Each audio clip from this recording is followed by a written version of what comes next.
The sun hung low over Accra, painting the sky in hues of orange and gold. Oxford Street, the pulsing heart of the city, buzzed with life. Street vendors hawked kelawili, their spicy aroma mingling with the exhaust of sleek cars and trotros weaving through traffic. Shoppers spilled out of boutiques, their arms laden with bags, while music, high life and Afrobeats, blared from roadside stalls. In the parking lot of Accra Mall, a gleaming black Mercedes-Benz SUV idled, its tinted windows shielding its occupants from the evening's heat. Inside, Kwame Asare, a 45-year-old billionaire and CEO of Asare Group, a powerhouse in telecoms and real estate, adjusted his tailored kaftan. His wife, Abena, sat beside him, scrolling through her phone, her gold bangles clinking softly. At 38, Abena was a vision of elegance, her vibrant head wrap matching her flowing dress. She was not just Kwame's partner but his confidant, a lawyer who had built a respected NGO for women's empowerment. Their driver, Kojo, maneuvered toward the mall's exit, but the crowd slowed their progress. Kwame's eyes drifted to the sidewalk where a cluster of beggars sat near the entrance, their bowls catching coins from passers-by. One figure caught his attention. A woman, her frame frail under a faded wrapper, her head bowed as she extended a trembling hand. Her face was half hidden by a tattered scarf, but something about her, the curve of her shoulders, the way she tucked a strand of hair behind her ear, stirred a memory deep within him. "Kojo, stop the car," Kwame said, his voice low but firm. Abena looked up, surprised. "Kwame, we're already late for the gala. What's wrong?" Kwame didn't answer, his gaze fixed on the woman. "Just a moment," he said, opening the door before Kojo could respond. Abena frowned, setting her phone down. "Kwame, what are you doing?" He stepped out, the humid air hitting him as he approached the woman. The noise of the city faded, replaced by the thud of his heartbeat. As he drew closer, the woman raised her head and their eyes met. Kwame froze. It was Issei Mensa, his first love, the woman who had once held his heart in her hands, now reduced to begging outside a mall. 25 years ago, Kwame and Issei were young dreamers in Osu, a lively Accra neighborhood. Kwame, then 20, was a student at the University of Ghana, scraping by on a scholarship and odd jobs. Issei, 18, worked at her mother's fabric stall in Makola Market, her quick smile and sharp wit drawing customers. They met at a high-life concert, where Issei's laughter caught Kwame's ear as they danced under the stars. Their love was fierce and all-consuming. Kwame admired Issei's ambition. She dreamed of owning a fashion brand, sketching designs in a worn notebook. He promised to build a business empire, and they vowed to rise together. "We'll conquer the world, Issei," Kwame would say, and she'd reply, "as long as we're side by side." But life tested their bond. Kwame's studies demanded long hours, and Issei's family struggled after her father fell ill. Tensions grew. Issei wanted Kwame to stay in Accra, to build a life there. But Kwame dreamed of studying abroad, chasing opportunities he believed would secure their future. Their arguments grew heated, and one rainy night, Issei walked away, tears in her eyes, saying, "If you leave, don't expect me to wait." Kwame left for a master's program in London, heartbroken but determined. He wrote to Issei, but her replies stopped. When he returned years later, she had vanished from Osu, her family's stall gone. Kwame threw himself into building a Asare Group, burying his pain in work. He met Abena at a conference, her intelligence and compassion healing old wounds. They married, built a life, and had 2 children, Kofi and Adwoa. Issei became a distant memory, until now. Essie's eyes widened, her hand dropping to her lap. "Kwame," she whispered, her voice hoarse. Her face, once radiant, was etched with lines of hardship, her eyes dulled by years of struggle. Kwame crouched beside her, ignoring the curious stares of shoppers. "Issei, what happened to you?" She looked away, clutching her scarf. "Please go. You don't need to see me like this." Abena, now standing by the car, watched with growing unease. She approached, her heels clicking on the pavement. "Kwame, who is this?" she asked, her tone sharp but controlled. Kwame stood, his face a mix of guilt and resolve. "Abena, this is Issei. We knew each other a long time ago." Abena's eyes narrowed, taking in Essie's ragged appearance. She knew of Issei. Kwame had mentioned her once, early in their marriage, as a youthful love that ended in regret, but seeing her here, begging, was a shock. Abina's instincts as a lawyer kicked in, her mind racing to piece together the situation. Essie, Kwame said gently, come with us. Let's talk somewhere private. Essie shook her head, pride flickering in her eyes, and I don't need your pity, Kwame. It's not pity, he said firmly. It's what's right. Abina, sensing the tension, stepped forward. Essie, please. Let us help you. Even if it's just to listen. Essie hesitated, her gaze shifting between Kwame's earnest face and Abina's steady one. Finally, she nodded, gathering her meager belongings, a plastic bag and a cracked water bottle. Kwame helped her into the car, and Abina slid in beside her, her expression unreadable. The drive to their hotel in East Legon was silent, the air thick with unspoken questions.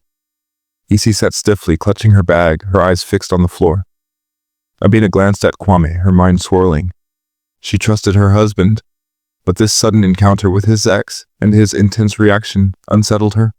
Was it guilt, nostalgia, or something deeper? At the hotel, Kwame booked a suite for Essie and ordered food, clothes, and a doctor. Abina watched, her lawyer's mind analyzing every detail. She noted the gentleness in Kwame's voice, the way Essie's shoulders relaxed slightly in his presence, but she also saw Essie's pride, the way she avoided Kwame's gaze, as if ashamed to be seen. Over a meal of wakai, groundnut soup, and fried tilapia, Essie began to speak. Her story unfolded in fragments, each word heavy with pain. After Kwame left for London, Essie's life unraveled. Her father died, and her mother's business collapsed.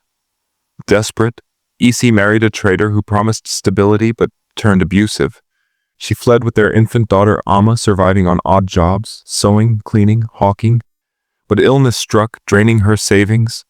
Amma, now 20, worked as a hairdresser, but earned little. Essie, too weak to work, resorted to begging to support her daughter's dreams of studying nursing. Kwame listened, his jaw tight. Why didn't you reach out? I would have helped. Ellie's eyes flashed. And say what? That I failed? That the girl you loved was broken? I had my pride, Kwame. Abina, silent until now, spoke. Pride doesn't feed you, Essie, or your daughter. Essie flinched, but Abina's tone softened. I don't mean to judge. I've seen women like you in my work, strong, but pushed to the edge. You don't have to do this alone. Kwame looked at Abina, gratitude in his eyes. He had expected jealousy or anger, but her compassion surprised him. Yet, he sensed her unease, the questions she hadn't voiced. That night, in their suite, Abina confronted Kwame. The children were with her parents, giving them space to talk. Kwame, what's going on? She asked, her voice steady but firm. You see your ex begging, and you drop everything. Why? Kwame sighed, running a hand over his face. Abina, I loved Essie once, but that's not what this is. Seeing her like that. It's like seeing a part of myself I left behind. I can't walk away. Abina crossed her arms. And what about us? Your family? You didn't even ask me before bringing her here. He stepped closer, his voice earnest. You're my wife, Abina. My life. But Essie was my past, and she's suffering. I need to help her, not for love, but for humanity. Abina studied him, her lawyer's instincts probing for truth. She saw sincerity in his eyes, but also a flicker of guilt. Fine, she said. But this affects us both. We do this together. Or not at all. Kwame nodded, relief washing over him. Together. The next morning, Kwame and Abina devised a plan. They would fund Essie's medical care and enroll her in a rehabilitation program through Abina's NGO, which offered training in skills like tailoring and catering. Amma, Essie's daughter, would receive a scholarship to pursue nursing. But the plan went beyond charity. Kwame wanted Essie to rebuild her dream of fashion design, using Asare Group's resources to launch a small clothing line. Essie, however, resisted. I'm not a project, Kwame, she said, her voice sharp. You can't fix me to ease your guilt. Abina, who had joined the conversation, leaned forward. This isn't about fixing you, Essie. It's about giving you a chance to stand again, For yourself and for Amma. Acey's eyes softened at her daughter's name. She agreed, reluctantly, to start with medical care and counseling. Kwame arranged for her and Amma to move into a modest apartment away from the streets. Abina, true to her word, took an active role visiting Acey and connecting her with mentors from the NGO. Over the next 6 months, Acey began to heal. Doctors treated her malnutrition and chronic fatigue, and counseling helped her confront years of trauma. Amma, now in nursing school, visited often, her pride in her mother growing. Acey enrolled in a tailoring course, her old passion for design rekindling. Her hands, once trembling, steadied as she stitched vibrant kente and Ankara fabrics into dresses and blouses. Abina, initially wary, found herself drawn to Acey's resilience. They talked often, sharing stories of motherhood and ambition. Abina saw not a rival but a woman who had fought to survive. Acey, in turn, admired Abina's strength and grace, grateful for her support. Kwame watched Acey's progress with quiet pride, but he was careful to keep boundaries. He focused on the business side, securing a small shop in Osu for Acey's designs. When her first collection, a line of modern African dresses, launched, it sold out at a local market. Customers praised the bold patterns and intricate beadwork, and Acey's name began to spread. The turning point came at a charity gala hosted by Abina's NGO, a glittering event at the Kempinski Hotel. Acey was invited as a guest, her designs featured in a fashion showcase.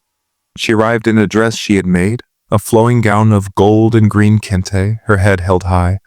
Amma, radiant in a matching outfit, stood beside her. Kwame and Abina greeted guests, their children, Kofi and Adwoa, mingling nearby. As Acey's designs took the runway, the crowd erupted in applause. Kwame, watching from the sidelines, felt a swell of emotion, not for the girl he once loved, but for the woman she had become. After the show, Acey approached Kwame and Abina, her eyes shining. "Thank you," she said, her voice steady.